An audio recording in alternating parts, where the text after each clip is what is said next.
La Cumbre Mundial del Conocimiento, con su capítulo de educación, está presente aquí en la Ciudad de México, desde los Emiratos Árabes Unidos y de manera directa desde la ciudad de Dubái.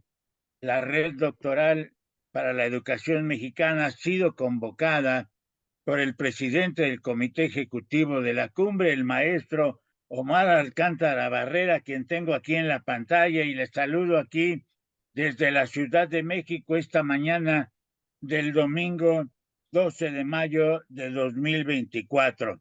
La nueva escuela mexicana impactando al mundo en 2024. Un tema importante para conocer, para estudiar, para desarrollar inclusive saberes y difundir la nueva escuela mexicana.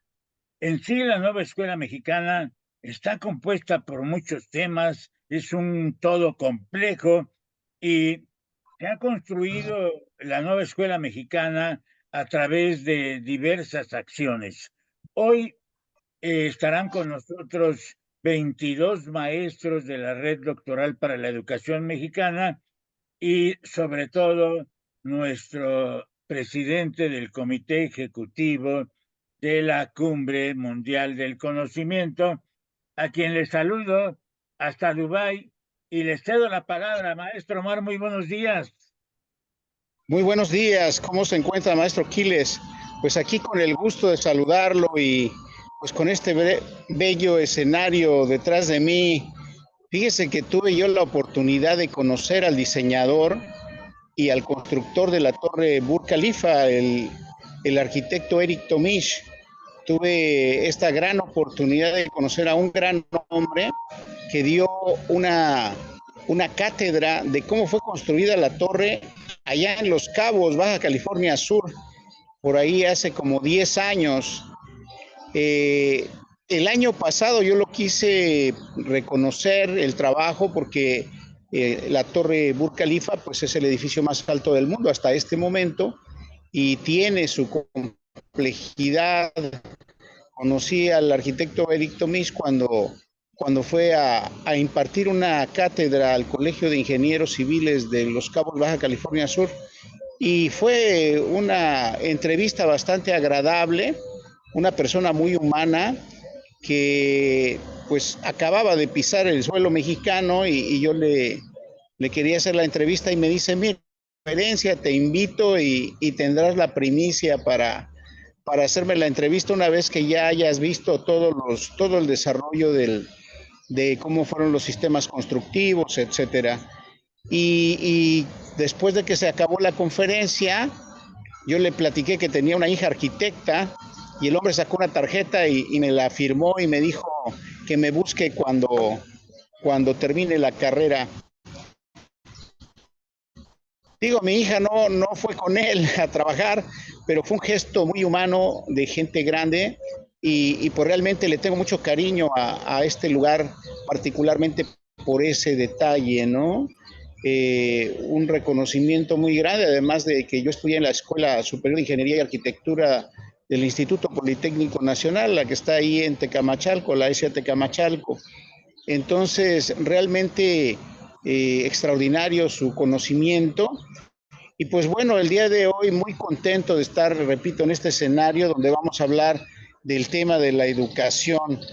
En agosto del 2021 tuvimos la oportunidad de hacer una cumbre ahí en medio de un huracán y todo ahí en Mérida, Yucatán, donde participaron 34 países. Realmente fue extraordinario reunir a los pedagogos, a los psicólogos, a los maestros, a rectores de las universidades. Esa vez nos acompañó un legislador de la Cámara de Diputados, y realmente fue extraordinario el descubrir y el encontrar todas las aristas que componen pues esta gran área que es la base fundamental del desarrollo humano. La Cumbre Mundial Educativa tenía el propósito de establecer cuál es el pensamiento crítico de los especialistas para posteriormente trasladar eso a observar con objetividad la nueva escuela mexicana, porque evidentemente el presidente de la República hizo estas modificaciones a la Constitución o esta presentación al Congreso de la Unión, que fue aprobado para pues derogar la mal llamada reforma educativa que se había propuesto con anterioridad. Entonces, pues se analizaron sobre todo temas que tienen que ver con la evaluación, con el papel fundamental del maestro, el estatus en general de la educación, que dicho sea de paso, pues después de la pandemia, pues nos encontramos en México particularmente, pues un abandono de las escuelas, en donde había entrado la rapiña, en donde había habido pues muchos actos atroces en las escuelas, con el robo de cable de las instalaciones, una cosa bastante fea, ¿no? Pero en general, se hacía una reflexión acerca de cómo el proceso educativo y cómo el proceso tecnológico, me refiero en este sentido, en 1950 tenía unas características, pues para el año 2021 que se hizo esta cumbre, pues ya había tenido una transformación y las escuelas no, el aula sigue siendo la misma de 1950, los programas, muchas cosas que se venían manejando. Entonces es necesario una adaptación, pero es necesario también entender desde el punto de vista sociológico cuál ha sido la evolución de nuestro país. Particularmente vamos a hablar de los años 50, en donde pues había menos población. Estamos hablando de una población bastante diferente, en donde prácticamente se emigraba a la Ciudad de México por una cuestión de oportunidades y, y la gente empezó a aglutinarse en las ciudades y empezó a cambiar todo. ¿Por qué? Porque pues de venir de la provincia, de entrada la alimentación cambió, al tener a más gente, pues obviamente que tenía que haber otra forma de alimentación y respetando las costumbres y tradiciones de nuestro pueblo. De tal manera que nosotros iniciamos esta cumbre recibiendo a los países. Vinieron maestros especialistas de Cuba, por ejemplo, ¿no? Que Cuba se ha caracterizado siempre por un alto nivel educativo, por un alto nivel deportivo y particularmente por un alto nivel del conocimiento de la medicina. Entonces, ¿qué le parece si hablamos un poquito de cómo nace esta reflexión de hacer una cumbre mundial educativa? Y obviamente nos remitimos a la creación del Centro Internacional de Inteligencia del Empleo de Calidad, que es la asociación civil que se preside y que es la base de la Cumbre Mundial del Conocimiento. La Cumbre Mundial del Conocimiento es un programa que estableció el Centro Internacional, aunado a otras estructuras como el Colegio de Profesionistas, CIC, como el Centro de Investigación Científica y Tecnológica del colegio. También tenemos el Instituto de Oficios y me voy a detener un poquito ahí en cuando digo el Instituto de Oficios, porque vamos a hablar de que en este tiempo de los 50, 60, 70 todavía, pues había una relación muy estrecha, diferente entre los miembros de la familia, los hermanos, se ayudaban, se prestaban la bicicleta, incluso hasta por ahí se iban pasando la ropa, y entonces había aparte de ser hermanos, había un sentido de la relación, de la amistad, de la protección del hermano mayor, este tipo de cosas, ¿no? Entonces, todo eso se tiene que tomar en cuenta y bueno, había una particularidad en el entorno familiar que era que los padres llevaban a los hijos al trabajo, les enseñaban a trabajar, les enseñaban a cambiar una llanta, les enseñaban la mecánica, En el caso de las mujeres, también había este tipo de cercanía con la madre, independientemente de toda la cultura gastronómica, las recetas y todo esto que las labores domésticas también, que de alguna manera el rol que jugaba la mujer, ¿no? Entonces, se crea el Centro Internacional de Inteligencia del Empleo de Calidad en el año 2014 y se empiezan a realizar estas mesas de trabajo ejecutivas con los especialistas de las diferentes áreas. Es importante señalar que en la línea del tiempo el ingreso per cápita del mexicano pues ha variado. Yo recuerdo que en los años 70 pues una persona que tenía un oficio pues tenía esta particularidad de que había muchos hijos, incluso había una campaña que decía la familia pequeña vive mejor, pero porque pues éramos un montón, ¿no? Había familias que tenían hasta 12, 13 hijos, ¿no? En el caso de mi familia, pues fuimos 5 y pues mi padre era comerciante, mi madre enfermera, y había esta particularidad de que con sus trabajos pues podíamos vivir bastante bien. ¿Qué sucedió? Que se vino el famoso cuerno de la abundancia por ahí de los 80s y este auge petrolero con el expresidente López Portillo, y pues de alguna u otra manera había accesibilidad a, a tener los elementos que necesita una familia para el desarrollo integral, a cubrir las necesidades de los zapatos, de la ropa, de la canasta básica. Los mexicanos es que no importa tanto el nivel socioeconómico, la comida prácticamente es la misma, ¿no? En cualquier mesa mexicana. Y eso es importante tomarlo en cuenta por la cuestión económica. Todo esto lo menciono porque después de varias décadas de estar escuchando la palabra crisis, pues yo decía, ya gobernó un partido, ya gobernó el otro, ya gobernaron todos, pero la palabra crisis es una palabra recurrente. Entonces, ¿qué es lo que está sucediendo? Y así es como nace la idea de generar la Cumbre Mundial del Conocimiento para entrar a un nuevo modelo.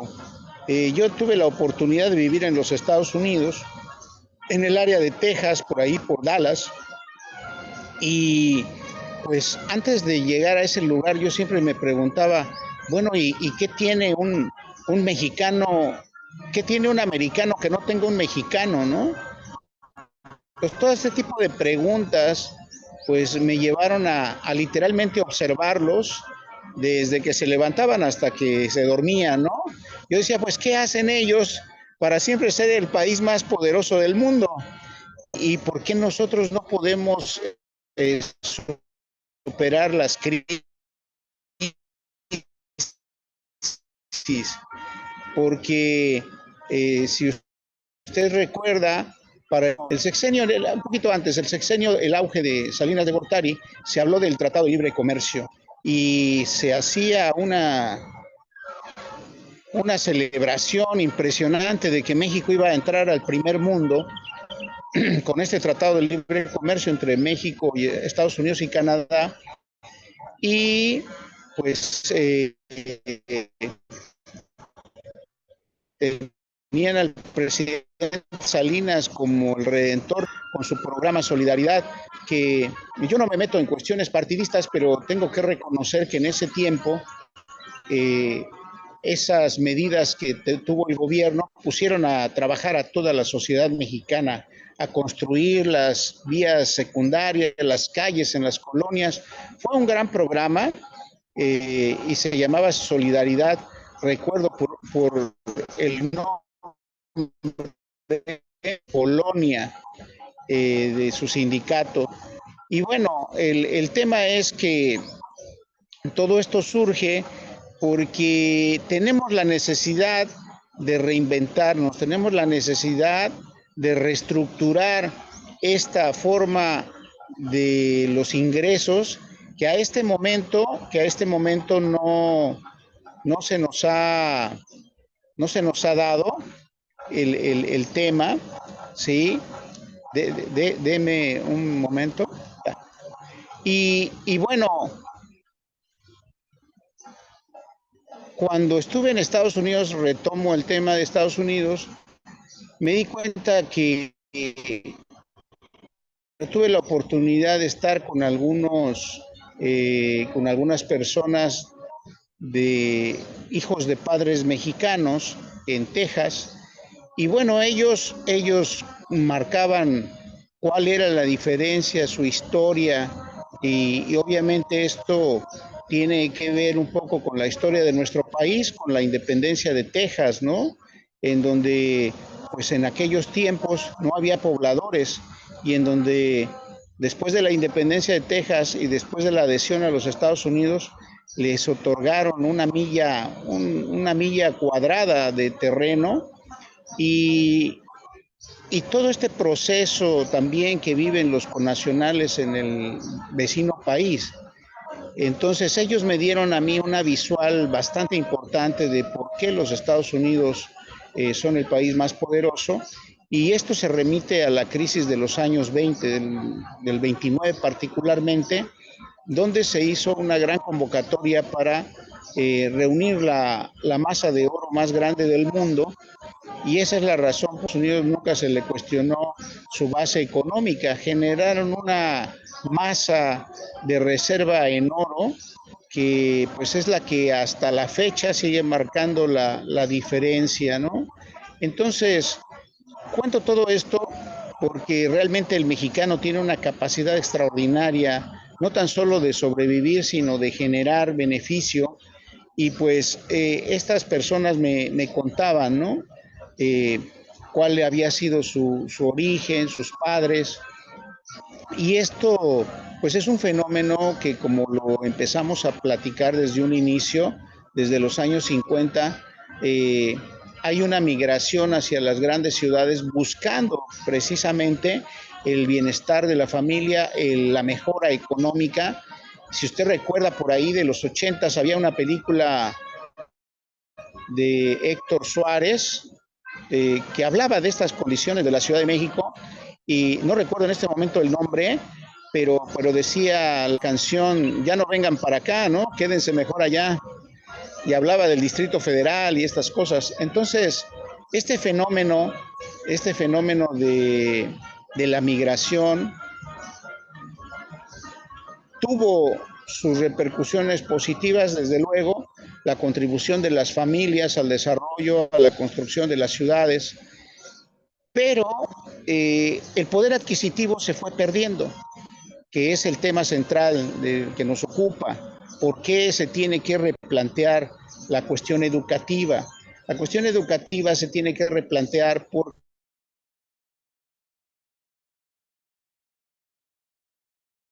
salarios mínimos, debido por ahí a una reforma estructural que impuso a algún presidente y que tenía que ver con cómo cuantificar las multas para muchísimas cosas, ¿no? Entonces, el poder adquisitivo se fue perdiendo de la década de los 70 a los 80, en donde una familia, digamos, promedio de 5 personas, en donde el padre tenía un oficio y la madre era el ama de casa, pues alcanzaba el dinero. Además de que las madres mexicanas son muy buenas para administrar, desde luego, ¿verdad? Pero se fue perdiendo este poder adquisitivo, y posteriormente se fue viendo cómo la canasta básica perdía poder. Entonces, ¿qué sucede? Yo creo que el tema educativo tiene que ver también con una cuestión de programación. Se nos ha hablado durante muchísimos años de la democratización, de la democracia, de lo que diga la mayoría. Y hay ciertas cosas en las que yo particularmente no estoy de acuerdo, porque aunque es muy evidente que tenemos que ir en la dirección en donde el pueblo elige a sus gobernantes, pues también tiene que haber especialistas que conozcan la realidad de nuestro país. Y entonces esta creación de este Centro Internacional de Inteligencia del Empleo surge precisamente porque hay ciertos fenómenos y que particularmente yo viví en carne propia, tanto positivos como negativos. Cuando un estudiante termina su carrera profesional, pues lo que quiere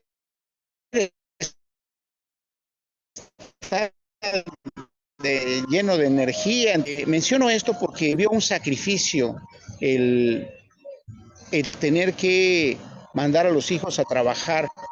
Y lo digo en ese sentido porque el muchacho pues sale de la universidad y no tiene experiencia.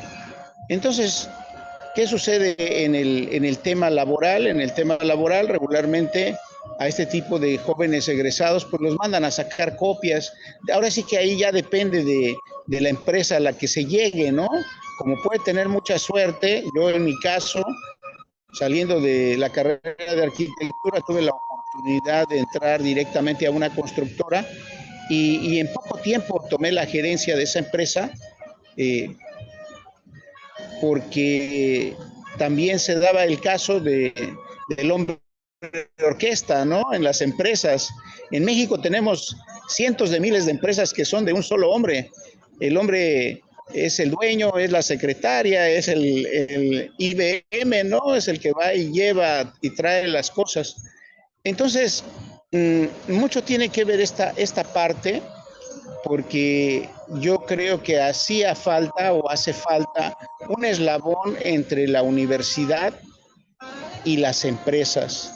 Entonces, ¿por qué? Porque, por ejemplo, una persona que tiene una gran preparación, que obtuvo los conocimientos de su carrera, pues de alguna u de otra manera va a tener esta oportunidad de ir evolucionando. Pero yo hice un estudio sobre cuánto tiempo tardaba una persona recién egresada para obtener una gerencia. Y ahí pues dependía del tipo de empresa en la que llegara. Si llegaba a una empresa en donde la jerarquización y la estructura de la empresa había familiares, pues se puede pasar 20 años y nunca va a tener esa famosa gerencia. Siempre las personas van a ser operativas. Entonces, bueno, todo esto se está planteando con esta realidad.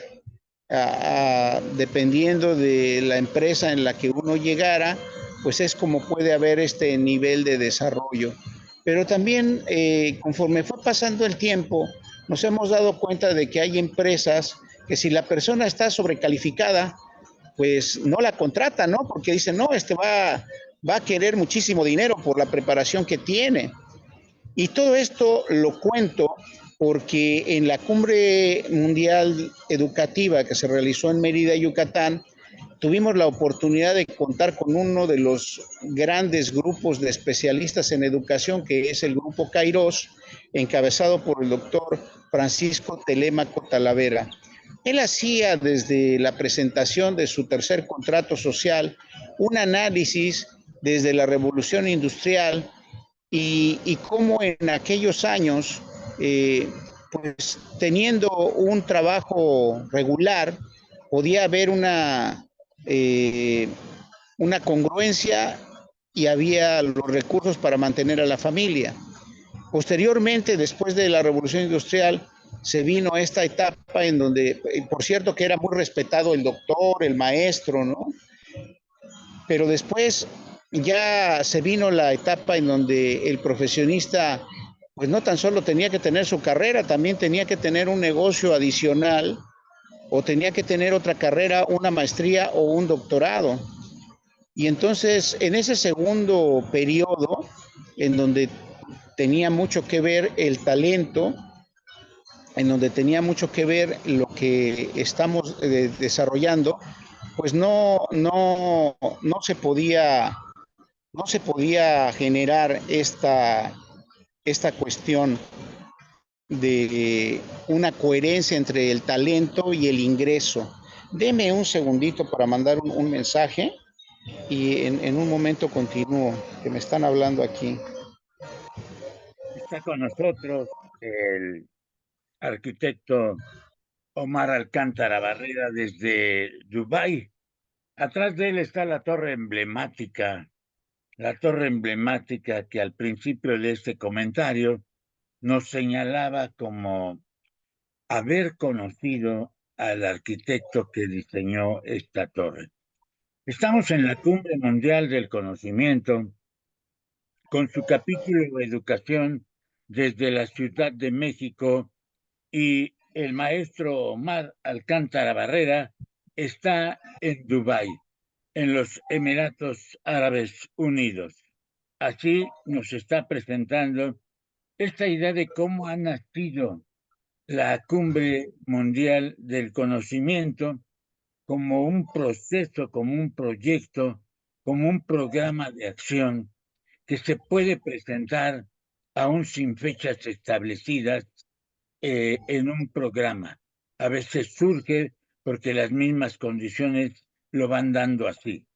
Regresa con nosotros el arquitecto Omar Alcántara Barrera.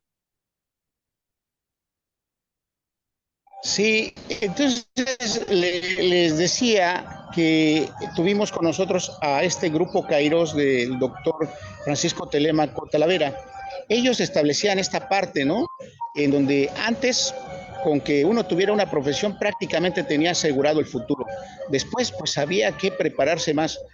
Y resulta que a este tiempo, pues hay personas que tienen 2 maestrías, un doctorado y no alcanzan a, a cubrir las necesidades básicas, hablando ahora de que la familia mexicana pues se redujo. Ese famoso programa de que la familia pequeña vive mejor, pues se estableció en los años 80 y según yo recuerdo, y ya después fue una necesidad de no tener tantos hijos y ahora en pleno siglo XXI, en los años del año 2024, pues vemos que ya muchas familias tienen un hijo, 2 hijos y bueno, entonces ellos plantean dentro de su tercer contrato social que fue presentado a las Naciones Unidas, pues esta necesidad de readaptarse, esta necesidad, el doctor habla mucho de que se hace camino al andar. Y si lo vemos, y regreso otra vez al el ejemplo del teléfono, podemos encontrar una comunidad en México en donde la persona tal vez no tiene electricidad, tal vez no te le cuesta trabajo ir a alguna comunidad por el agua y a lo mejor no tiene medio de transporte, a lo mejor se transporta en una mula o en algún burrito o en algún caballo, pero trae su celular. Y entonces, pues, ¿cómo es esto, no? Entonces, ya el tema también de la revolución tecnológica, el otro día veía yo un video que el teléfono prácticamente mató todo. El teléfono mató la televisión, el teléfono mató el correo, mató la cámara, mató muchas cosas y entonces es como una alerta de que también nosotros tenemos que tener cuidado en el manejo de los medios electrónicos, particularmente este instrumento que es muy valioso también como una herramienta, pero que se maneja, ¿no? Entonces, pues se ha hablado mucho acerca de los presupuestos, de los programas, de las pruebas internacionales como la prueba PISA, para ver en qué posición está nuestro país en cuanto al tema educativo general. Yo he tenido la oportunidad, la gran oportunidad que Dios me ha dado en la vida de conocer más de 55 países. Y créanme que yo sigo pensando que México es el país más poderoso de la Tierra. Porque si hacemos una analogía de México comparado, por ejemplo, con un videojuego, yo creo que México tendría el mayor grado de dificultad en sus niveles, ¿no? El mexicano tiene una característica particular de salir de las problemáticas impresionante. En México es un país donde se vive con mucha felicidad, México en el mundo. y me preguntaba el maestro cómo nos ven en cualquier otro país, y yo donde quiera que me he parado me han recibido con una sonrisa cuando escuchan que soy de México. Se me hace hasta un nudo en la Y, garganta porque he tenido realmente respuestas maravillosas de la gente. El otro día venía después de salir del metro por un pasaje ahí del Dubai Mall, que el Dubai Mall es el centro comercial más grande del mundo, y entonces yo me había puesto una playera como que me había comprado en la India, y me decían, ¿por qué te pones esa playera si tú eres mexicano? Y entonces me decían, viva México, ¿no? Y cosas así, y el tequila y estas cosas.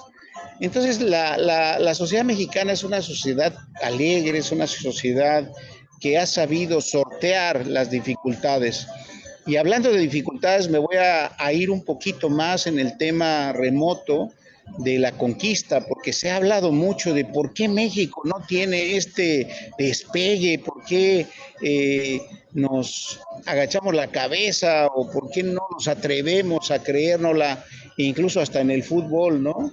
Eh, Somos una nación que ha sido programada para ser individualista, y eso tiene que cambiar porque tenemos que darnos cuenta. Yo les acabo de hablar de los países en los que he estado, y los países desarrollados tienen una cultura de equipo.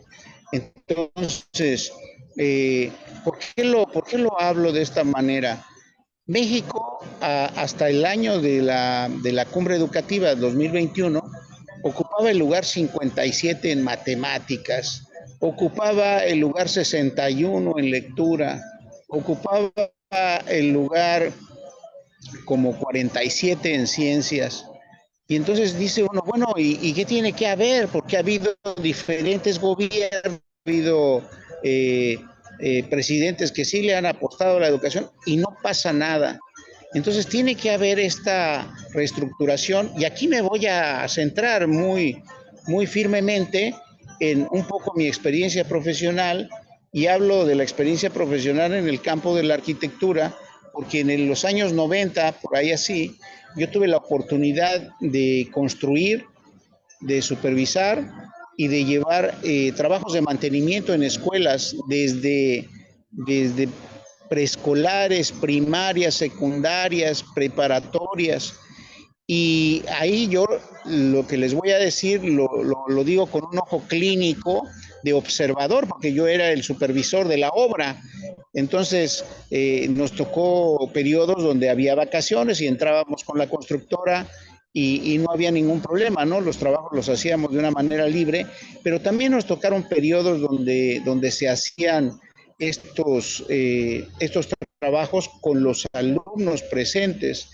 Y entonces, desde esa perspectiva, yo observaba, obviamente con mucho cariño, recordando mis años de estudiante, y veía yo la dinámica de los maestros, la dinámica de los alumnos, y me empecé a dar cuenta de que el tiempo efectivo de, de, de los alumnos en las clases, de la particular enseñanza de los profesores, se diluía muchísimo con este cambio de salones y con este pase de lista, y con unos programas que realmente no tienen el enfoque o no tienen una metodología adecuada para funcionar. Y entonces yo decía, yo incluso desde mi secundaria allá en la Tierra y Libertad, allá en Ciudad Ayala, Morelos, pues ganamos muchos concursos nacionales, ¿no? De las materias de ciencias sociales, de ciencias naturales, de matemáticas. Y entonces yo decía, bueno, si el mexicano es tan bueno hasta la secundaria, todavía ahí en la preparatoria, algo pasa y no termina de desarrollarse. Entonces, cuando yo observaba este tipo de interacción en las escuelas, pues yo decía, algo no estamos haciendo bien. Y es precisamente esta comparativa que a veces no es muy buena, pero que tiene que ver con la educación en el hogar, cómo educan los japoneses. A los japoneses les, les infunden responsabilidades desde el hogar, que dejen, que ejecuten las labores y que dejen limpio el lugar de trabajo. La participación colectiva, muy importante, ¿sí? Entonces, mientras vemos videos, ahora ya hay acceso a esa información, en China, cómo entrenan. Particularmente recuerdo un video que vi de un niño que no puede saltar un obstáculo y lo hace 2 veces y no puede. Y entonces los niños, perdón, los niños se juntan en equipo y le tocan el amor, logra saltar la valla, porque pues en los 2 intentos anteriores no lo podía conseguir. Y entonces está este espíritu colectivo en donde ellos tienen la clasificación de sus materias, pero le dan mucho auge a la cuestión de la educación financiera, a la cuestión de los valores cívicos, a la cuestión del trabajo y de la ayuda por el otro.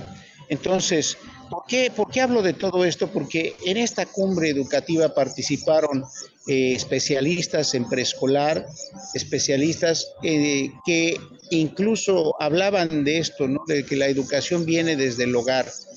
También me voy a referir un poco a la necesidad que hay de esta reflexión para enseñarles a los niños el valor de la naturaleza, el valor del medio ambiente.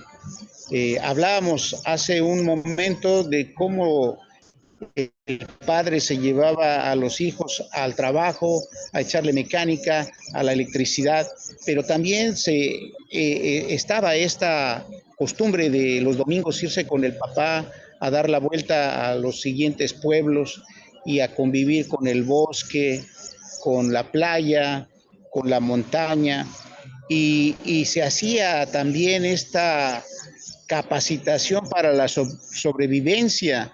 Se le enseñaba al niño cómo generar una fogata, se le enseñaba cómo poner un camping, y incluso pues después surgía esto de los Boy Scouts.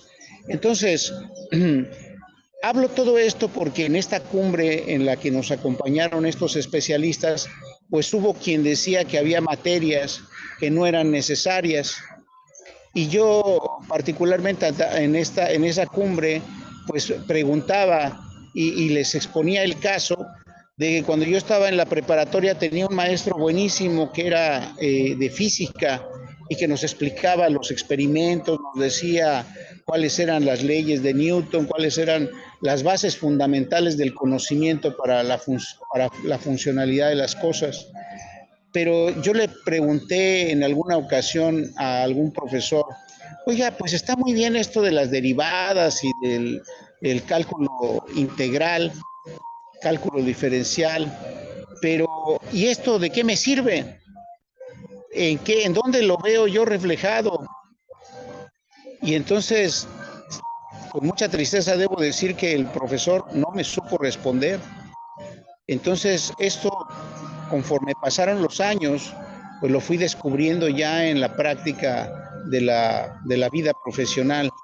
Entonces, son esos pequeños huecos que se van quedando y que es importante señalar la responsabilidad que tienen los padres, la responsabilidad que tienen los maestros en el desarrollo, el respeto, la línea de los valores. Muy, muy importante mostrarle a los niños y a los jóvenes la capacidad que tiene el cerebro para poder generar una práctica didáctica, un amor por la lectura, que también, si nos vamos a la estadística, México es de los países que menos lee. Entonces, son estos pequeños detalles que se fueron viendo en la cumbre y hablar de la naturaleza, del cuidado del medio ambiente, de la observancia del cambio climático, pues es hacer conciencia. Y la Cumbre Mundial del Conocimiento desde su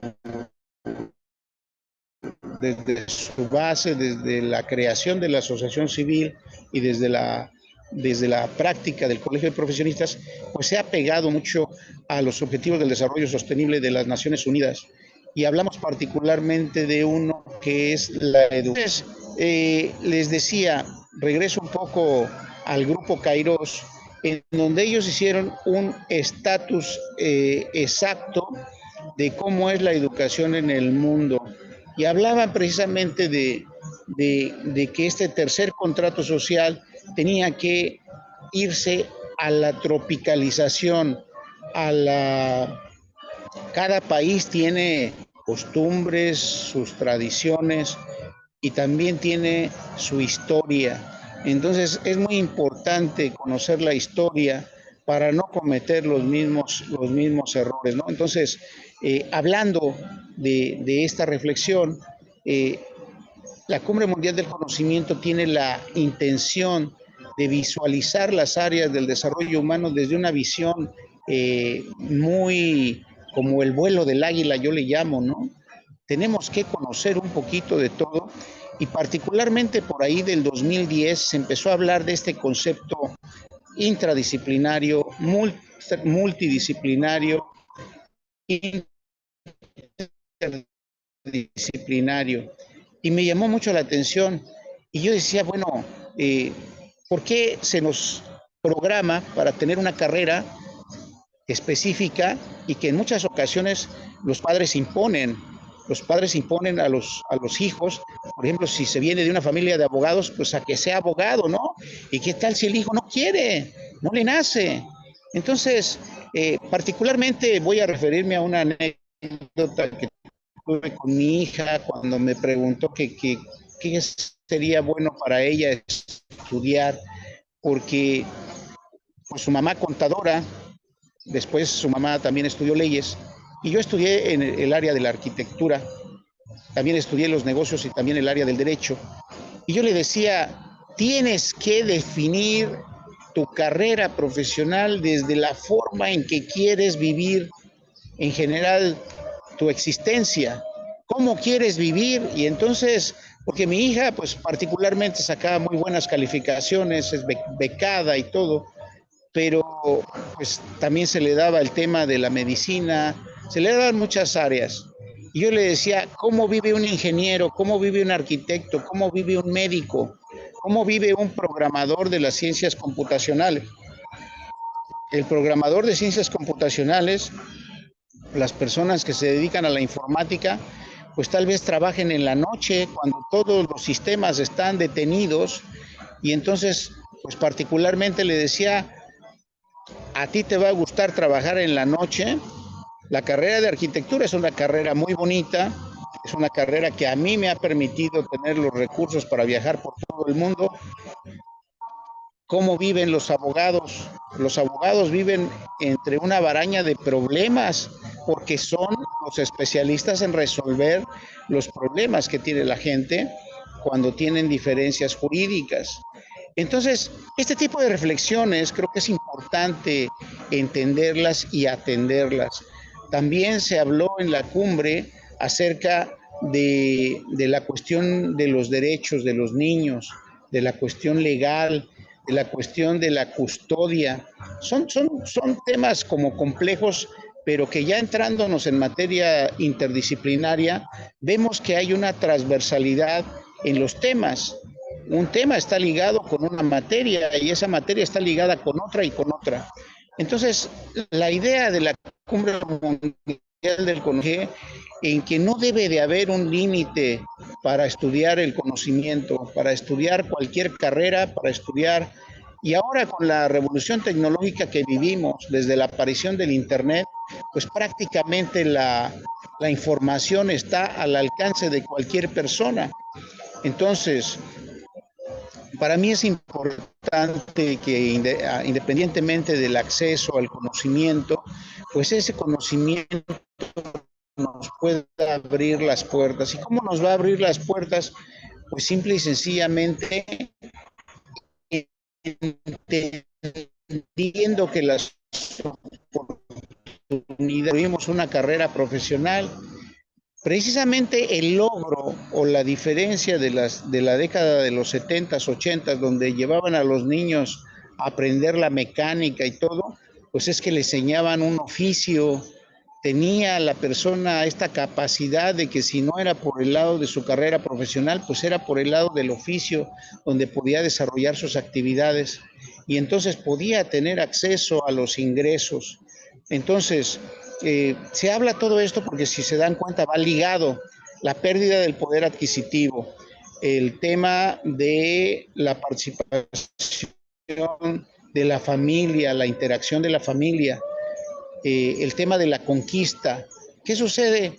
Pues que la cuestión política en muchas ocasiones presenta estos síntomas, tal vez incluso de represión, y vamos a hablar de los municipios de México, ¿no? Entonces la gente pues es pacífica, la gente no quiere problemas y la gente dice, pues yo prefiero trabajar otro turno. Y entonces ahí en donde aparentemente se encuentra la solución, porque el papá o la mamá trabajan otro turno, pues aparentemente tienen la capacidad económica pues para solventar las necesidades en la familia, pero también ocurre este fenómeno. Si el padre o la madre, si trabajan incluso los dos y los dos llegaran a tener dobles turnos, ¿quién va a cuidar a los hijos? ¿Quién va a educar a los hijos? Entonces, ¿qué ha sucedido?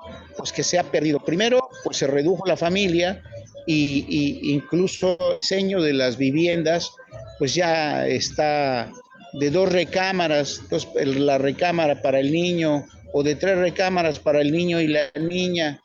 ¿Y qué sucede? Que el niño se queda solo, el niño se queda indefenso, el niño se queda a merced de las redes sociales, a merced de toda esta comunicación que se da en los medios electrónicos. O si hacemos una retrospectiva, pues entenderemos que antes existía la televisión y la gente pasaba horas y horas y horas viendo la televisión. Entonces, el niño no desarrolla estas habilidades para las que fue creado. Ahora, en esta Cumbre Mundial del Conocimiento se analizó cómo está diseñado el sistema educativo prácticamente para los visuales. Y entonces ahí entra un poco ya la especialización, en donde por ahí una maestra que habló de la neuroevolución, que se tenía que tomar en cuenta a esos niños que aparentemente no le ponen a uno atención, pero que sí están escuchando todo lo que uno dice, que son los niños auditivos, o el niño que está todo el tiempo moviéndose y que dicen, no, no, no, inmediatamente lo etiquetan y dicen, tiene hiperactividad y déficit de atención, cuando en realidad a lo mejor el niño es kinestésico. Entonces, todo esto se tiene que analizar. También se vio en esta cumbre educativa el tema de la evaluación. ¿Qué es exactamente la evaluación? Y en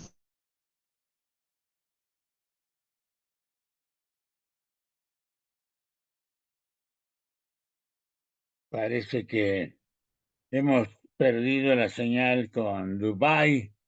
Muy interesante lo que está diciendo, pero estamos en la sexta cumbre mundial del conocimiento en su capítulo de educación aquí en México, de México a Dubái. el momento de la evaluación, Se había cortado, estimado maestro Omar, se sí, cortó como 2 minutos. como 2 minutos. Sí, retomo el tema. Les decía que nos encontramos por ahí a un especialista en evaluación. Así Y es. entonces decía que él se había dedicado a esta especialidad porque un maestro lo agarró de bajada, ¿no? Y hacía lo que hiciera, siempre lo quería reprobar y le tenía mala fe, ¿no? Y entonces se llegó a la conclusión de que la evaluación era literalmente un estado emocional, que había que ser objetivos en ver cómo se evalúa los trabajos de los estudiantes. Y pues bueno, a final de cuentas, este encuentro de especialistas, pedagogos, de personas que hacían mucha referencia sobre todo al tema de la creación de comités estudiantiles, por ejemplo, en las preparatorias, y se hablaba de que la educación vocacional pues era una materia que era prácticamente de relleno, ¿no? Que le daban las materias a los maestros y decían, pues ahí para que complementes tu materia o tu tira de materias o tus horas a la semana, pues ahí te vamos a dar orientación vocacional. Cuando la orientación vocacional es fundamental, es importantísima en el desarrollo integral del ser humano, entonces no puede ser una materia de relleno, ¿no? Entonces, todas estas temáticas y problemáticas se analizaron en esta cumbre y pues obviamente el hablar de cómo está el papel de México en el contexto internacional y pues definitivamente se tienen que hacer, para tener resultados diferentes, se tienen que tener acciones diferentes. Y ahí es donde entran pues, los especialistas, ustedes que están en la red doctoral, especialistas en educación y especialistas en el diseño de la nueva escuela mexicana. Yo pues hago una invitación particular para que todos estos conocimientos nos lleven al desarrollo integral del niño, al desarrollo del joven, habilidades cognitivas.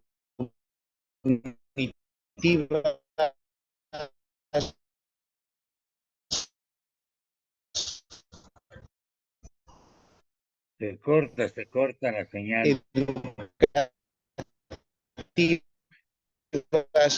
Pero también este desarrollo física de los... Se corta, Ahí ya maestro. escucha mejor, maestro. Maestro, se corta Ahí ya me... la señal. Se corta la señal, por un momento se pasmó, se fue, y hablando de la nueva escuela mexicana, precisamente hoy hablamos también de una educación que puede tener una característica emancipadora. Así es que ahí a ver si nos está escuchando el maestro. Yo lo escucho perfectamente. Perfecto, muy bien. Pues muy bien, voy a leer un pedacito de lo que marcaba la reestructuración. Requiere de un cambio de mentalidad y una nueva manera de hacer las cosas en el que los valores destinados a materializar la visión educativa amplia, inclusiva y socialmente referenciada pueden ser vistos por los gobiernos nacionales y los agentes económicos y financieros internacionales como una inversión a largo plazo, lo cual no es deseable según una evaluación educativa basada en criterios puramente econométricos. Para iniciar la transformación educativa es necesario ver que la educación es una visión sistémica en la que todos los componentes se interrelacionan y si se cambia uno se modifica el rol de los demás. Estamos hablando del currículum, la organización de los alumnos y docentes, los tiempos, los espacios, el liderazgo, los equipos de gestión. También es necesario establecer un compromiso a nivel macro, meso y micro, desde el ámbito internacional, nacional, territorial, comunitario e institucional, para promover el conocimiento, la educación, la ciencia, la tecnología, el arte, la cultura, la educación física, el deporte y el conocimiento como el objetivo de construir una sociedad mejor para todos. Ahí me quiero detener un poquito porque hablamos del tema de la música y de las bellas artes que son importantísimas en el desarrollo del cerebro. Por ahí hablaba de un convenio que firmamos con una fundación con India Argentina, en donde decía que la formación del cerebro tiene que ser muy cuidada en los 2 primeros años, tanto en el año donde el bebé está en el vientre de la madre y después de nacido, porque es la conformación literalmente de todo el cableado, ¿no? Todo el cableado del cerebro, las neuronas, y muy importante que la madre esté bien nutrida. Entonces, Eso lo hablo, ¿por qué? Porque desde que está en el vientre de la madre, en muchas ocasiones, pues existe esta posibilidad de nutrir a la madre, además de los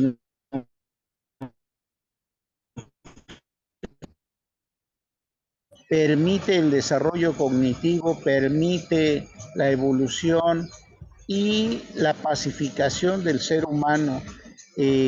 Transforma los ambientes y los entornos donde el niño se desarrolla. Muy importante también, pues una escuela para padres, que se den cuenta los padres del gran problema que incide en los niños, el, el que lleguen con este tipo de problemáticas intrafamiliares.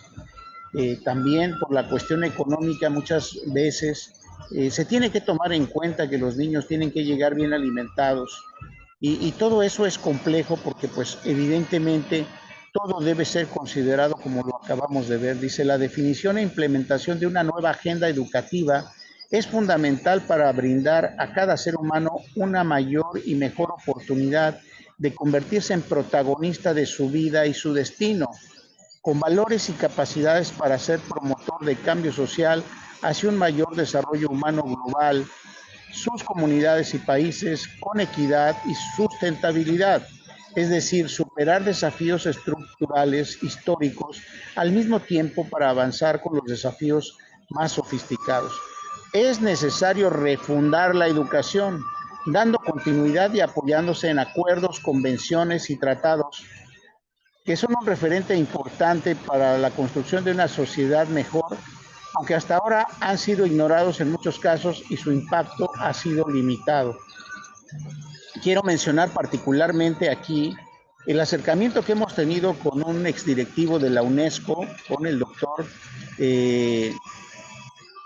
Federico Mayor Zaragoza, que fue dirigente de la UNESCO, y que hablaba yo con él acerca de este acuerdo mundial educativo, tomando en cuenta todo lo que hemos estado hablando hasta este momento, y él me decía, Omar, nosotros hemos intentado hacer esa redirección y de alguna u otra manera hay ciertos intereses que obstruyen estos caminos de una redirección educativa mundial y pues particularmente algunos gobiernos de los Estados Unidos.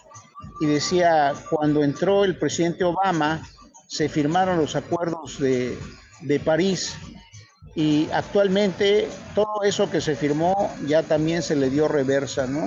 Por, por nuevos gobiernos. Entonces, por eso es tan importante la autonomía, la soberanía de los pueblos. Así como hablamos hace un momento de que participaron educadores cubanos que son reconocidos a nivel mundial como de los mejores, pues surge esta oportunidad para que la escuela mexicana replantee todos estos temas, se vaya al origen de los problemas y se presenten las soluciones a los desafíos globales. Entonces, en este tercer contrato social también el doctor Telemaco Talavera y su grupo de Kairos establecen este financiamiento y caracterización de la educación. Se debe de entender la educación como un bien público y social, un derecho humano y universal, un deber de los estados y una responsabilidad de todos los actores involucrados. Ante una tendencia de mercantilización que podrá acelerarse con la pandemia, ¿sí? Lo primero que hay que hacer es reafirmar para la educación lo claramente establecido en las declaraciones de las conferencias mundiales de educación superior en París en 1998, y en el 2009, las conferencias regionales de educación de La Habana en el 96, de Córdoba en Argentina en la CRES 2018. Si se dan cuenta, por ahí apareció el tema de la pandemia, porque justo en el 2021, cuando hicimos esta cumbre educativa, pues ya estaba la pandemia, ¿no?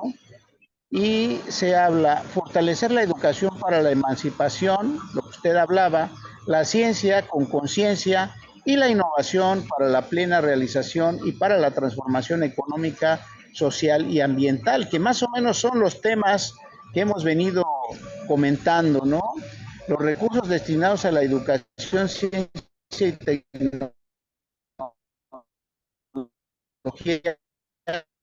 y e innovación, perdón, en todo el grandes empresas transnacionales para que la educación prevalezca como factor fundamental para el desarrollo humano sano con inclusión, justicia y equidad. La Cumbre Mundial de la Educación propone a través del programa Dinámica Empresarial se genere un modelo integral que permita que todas las actividades de estructura financiera, ¿sí? Como por ejemplo los programas del redondeo, para hacer sustentable la mejora educativa continua y que exista una integración con el resultado para impulsar programas educativos y la cobertura general de los nuevos modelos. Ahí ya estamos hablando de que los modelos que propone la Cumbre Mundial del Conocimiento se tienen que tomar en cuenta de todos los sectores sociales, porque no puede haber exclusivamente una manera de resolver el problema educativo con la definición de los gobiernos. Los gobiernos cada año otorgan un presupuesto autorizado por el Congreso de la Unión, pero no hay otras medidas, ¿no? Esto que acabo de mencionar del redondeo, nosotros lo buscamos con la ANTAD, la Asociación de Tiendas Departamentales, porque es importante llegar a todos los rincones del país con recursos para resolver de alguna u otra manera, en mayor o menor medida, las problemáticas que enfrentan las comunidades. Estipular en los congresos o parlamentos la necesidad de fomentar estímulos fiscales y crear este fondo para una cobertura total de educación implementando los sistemas de mejora y calidad propuestos en este presente acuerdo educativo. En muchos países hay un triple efecto negativo en términos de recursos destinados a la educación, ciencia, tecnología, innovación, arte, cultura y deportes. Deporte no comercial con fines de educación física. Aquí quiero mencionar que nosotros... Cortó, se fue la señal de el maestro Omar. Bueno, coincidimos ahí en la parte de la emancipación, así es que vamos a continuar, porque no llega bien la señal del maestro Omar, no está llegando bien la señal.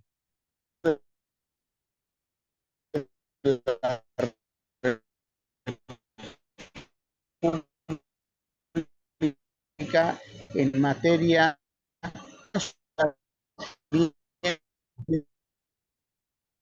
No está entrando bien la señal del maestro Omar, no está entrando bien la señal del maestro Omar, no está entrando bien. Bien, maestro Omar, ¿me escucha?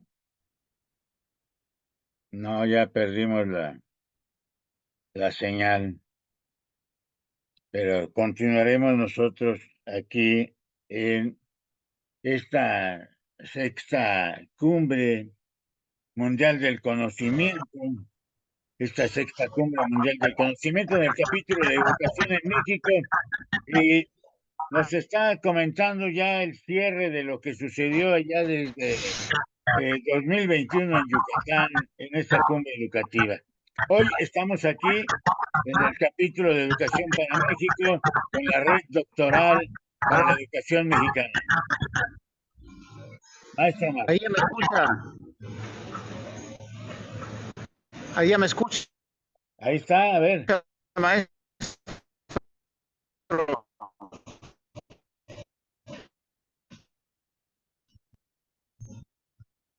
La cuestión de los recursos y yo hablaba de la necesidad de que la iniciativa privada también participe en estas medidas. Le mencionaba yo de la Asociación Nacional de Tiendas Departamentales que establece este redondeo y que la educación debe ser la prioridad de los gobiernos para poder tener mejor educación de calidad, pero también un nuevo modelo para trabajar, un nuevo modelo para tener mejores ingresos, que es lo que propone la cumbre, y sobre todo un elemento que hablábamos hace rato cuando el programa del presidente Salinas, que hablábamos de la solidaridad. Es muy importante que los pueblos se solidaricen con las causas. Le hablaba yo de Japón, le hablaba yo, ¿qué le puedo decir de los países árabes? Son países muy unidos, son países donde ponderan la cuestión importante de la unidad, del trabajo colectivo. Y es así como las soluciones deben de venir de lo colectivo. Importante el apoyo para la educación. Le hablaba yo de propuestas que presentamos al Poder Legislativo, particularmente a la Cámara de Senadores, en donde tiene que haber un análisis de la estructura de la Dirección General de Educación Física, porque se perdió. Hubo un sexenio en que eliminaron los programas de educación física de las escuelas, y entonces si ustedes observan, el maestro de educación física ha pasado de ser aquel atleta que le imponía respeto a los estudiantes a pasar a ser un profesor gordito, con problemas, y ya en muchas ocasiones las escuelas lo toman como parte de los trabajos de la conserjería o de la portería, ¿no? Esto no puede permitirse, y es así como nosotros presentamos esta iniciativa al senador Alejandro Armenta Mier, que en ese momento era presidente del Senado de la República, pues para replantear que debe de haber esta reestructura en la Dirección General de Educación Física y debe de establecerse un programa de nutrición y un programa de actividad física en las escuelas de todo nivel, impulsando estos programas educativos. Por ahí hubo un periodo en el que se metió un programa que se llamaba Ponte al 100, y en donde se hacía, mediante la ayuda del gobierno y de alguna iniciativa privada, el análisis de la situación física del niño. Se le medía la fuerza, se le medía la energía, se le medían sus condiciones antropométricas, y pues bueno, importante establecer nuevas formas para la integración de todas estas especialidades. Entonces ya hablamos de la música, ya hablamos de la actividad física. Si queremos tener mejores deportistas, definitivamente tenemos que meternos a un régimen importante de actividad, y sobre todo meternos en una dinámica que hace ratito usted me preguntaba cómo nos ven en los demás países. Eh, Nos ven como un país amigo, regularmente andamos entre la 13 y la 15ª economía mundial. México es un país poderoso, repito, pero también tenemos limitaciones. De las ventajas competitivas que yo he podido observar en los Emiratos Árabes es que la gente regular que viene, aquí viene gente de Filipinas, viene gente de los países africanos, viene gente obviamente de otros países árabes, viene mucha gente de la India, y la característica general es que ellos hablan más de tres a 5 idiomas, y eso les da a ellos una ventaja competitiva para todo, sobre todo para la cuestión comercial, ¿no? Entonces, pues les hablaba yo de lo que marcaba este tercer contrato social, y a final del día, con todas las mesas de trabajo que se desarrollaron en Mérida, Yucatán, se logró el Acuerdo Mundial Educativo, en donde cada persona participó un egipcio que habló mucho del Internet de las cosas, de cómo ha sido la evolución de la educación, cómo es que tenemos que también nosotros utilizar las tecnologías. Y pues aquí me voy a brincar directamente al uso de la inteligencia artificial. Actualmente yo estoy tomando un diplomado en inteligencia artificial con un grupo de españoles, y pues realmente es impresionante el acceso a las formas de solución. Muy importante tomarse en cuenta que no puede quedarse la educación mexicana, hablando de México, sin considerar estos temas de adaptación a la nueva realidad. Como podrán darse cuenta, y aquí voy a hablar de un tema muy importante, que es la aplicación del conocimiento sobre las reglas claras de operación.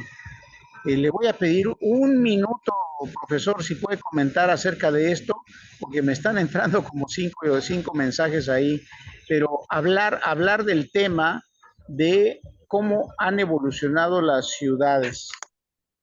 Si puede usted comentar acerca de esto, en lo que respondo dos mensajitos rápidamente. Bien, efectivamente, desde allá, desde Dubái, ha estado estudiando el maestro Omar algunas cuestiones que están relacionadas con la inteligencia artificial y cómo han avanzado todas estas ciudades, inclusive ciudades que han sido diseñadas de alguna manera en forma especial, inclusive algunas por nombre y otras por acción.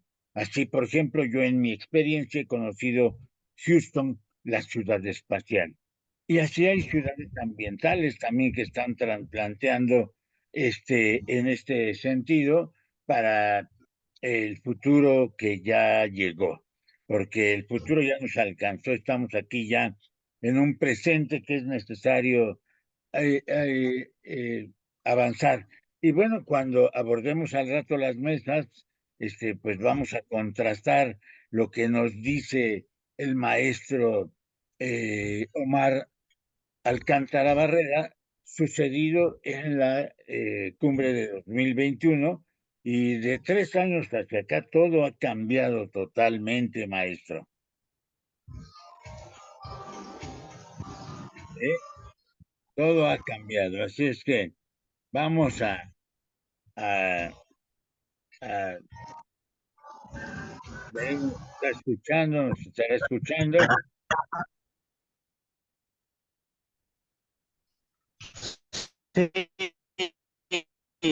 De un maestro de educación ambiental que precisamente quiere participar en una cumbre que vamos a hacer desde Dubái también, eh, con todo este tema del cambio climático, del cuidado del planeta. Hemos tenido la oportunidad de ver todo este tema, como les decía, como un vuelo del águila, ¿no? La Cumbre Mundial del Conocimiento nos ha permitido escuchar a todos los especialistas de todas las áreas del desarrollo humano, y eso nos pone en una perspectiva muy interesante de que si abrimos un poquito la mente, además de que se abren las redes neuronales, cuando entra el se llama Josh Kaufman, es americano, que hablaba de que no se necesitan necesariamente las 10,000 horas de práctica para lograr dominar algún tema. Si uno se enfoca perfectamente en el tema, con 22 horas de esto muy nutrido del conocimiento, se puede llegar a tener una concepción importante.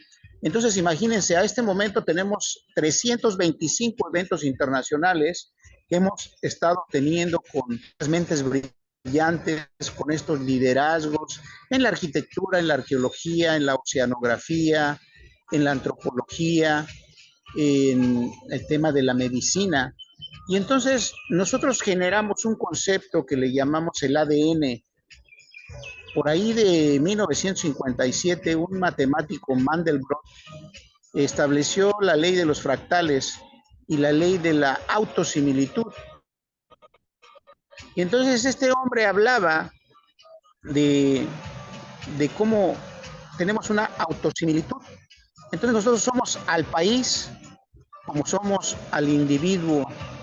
Entonces, el reflejo de nuestro comportamiento, el reflejo de nuestras acciones, es el reflejo de nuestro país. Entonces, por eso les hablaba hace un momento de la cuestión de una transformación y de una actitud colectiva, en una actitud de buscar el bienestar social, apoyando al que no tiene. Les comento brevemente una anécdota que tuve en el 2005 cuando estaba yo en la Escuela Europea de Negocios y me tocó trabajar con una alemana. Y yo le preguntaba, oye, ¿y cómo fue este encuentro cuando se tiró el muro de Berlín y el encuentro con las dos Alemanias, la Alemania del Este y la Alemania Occidental? Y ella me dijo claramente, nosotros desde la Alemania Occidental nos hicimos cargo de una familia de la Alemania del Este, y hasta que no la pusimos al nivel, no descansamos. Entonces tenemos que tener, si ustedes se dan cuenta durante esta charla, hemos tenido palabras claves como la solidaridad, como la transformación, como la cuestión colectiva, que son elementos que son indispensables de tomarse en cuenta, pero sobre todo el enfoque. Les decía yo hace ratito que observé durante muchos años, cuando hacía el mantenimiento o construcción de estas escuelas, que hay muchos distractores. El mexicano tiene que ser más enfocado, debe de ser más preciso, no debemos divagar. Y también, pues, así como hay fortalezas en México, también hay debilidades. Y una de ellas es la pros, ay, se me va la palabra proscranización, creo. No, no tengo la palabra correcta. La idea de posponer. La idea de La idea posponer. de posponer. Exactamente. Entonces, esos son de los defectos que tenemos en nuestro país, de dejar las cosas para el final, de posponer las tareas.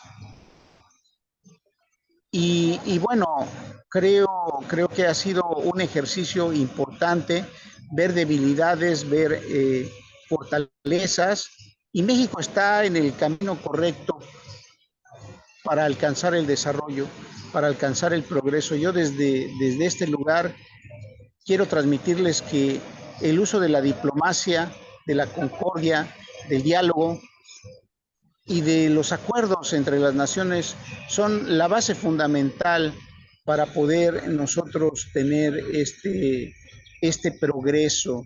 En México tenemos el tratado de libre comercio más importante del mundo con los Estados Unidos y Canadá, y eso se tiene que ver reflejado en los ingresos de las personas.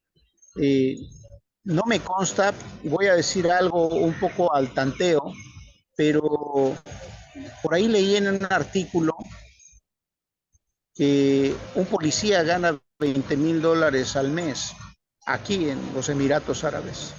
Entonces, imagínense el nivel de cuidado que tiene con sus gobernados, con la gente de este país, en donde se protege el ingreso, el desarrollo, la cultura, el arte, el deporte, y pues hay que aprenderles, eh, sobre todo en la sensibilización de la práctica de la política. No podemos hacer a un lado el tema de la política, porque la política como tal es precisamente lograr estos acuerdos, lograr esta unidad, convocando a la unidad nacional.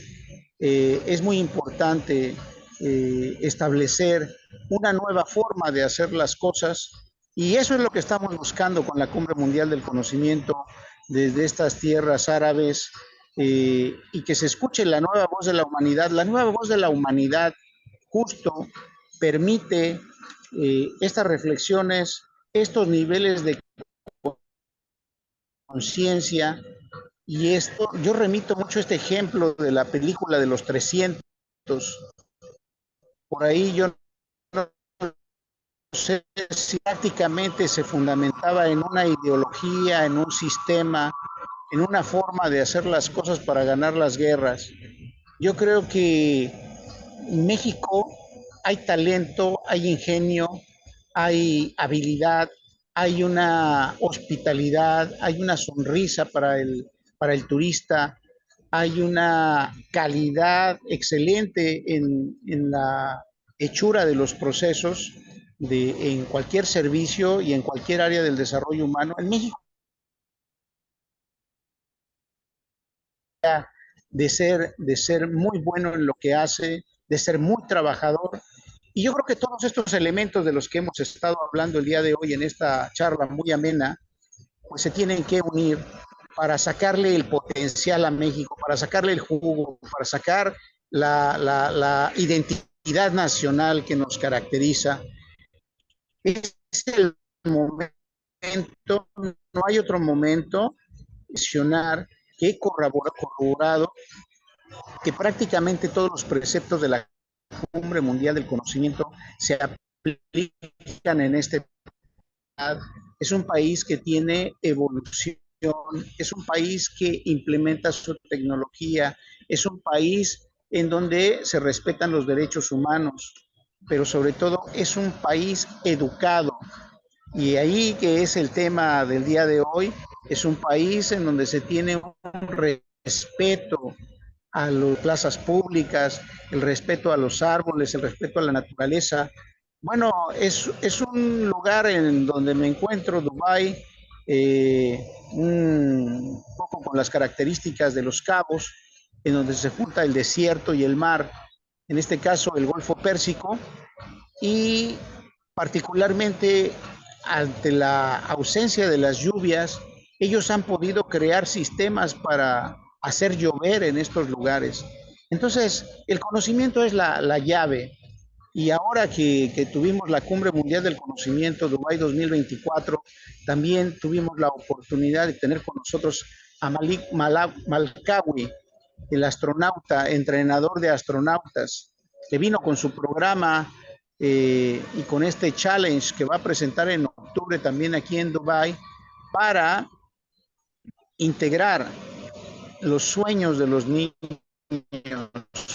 ¿Qué niño no quiere ser astronauta?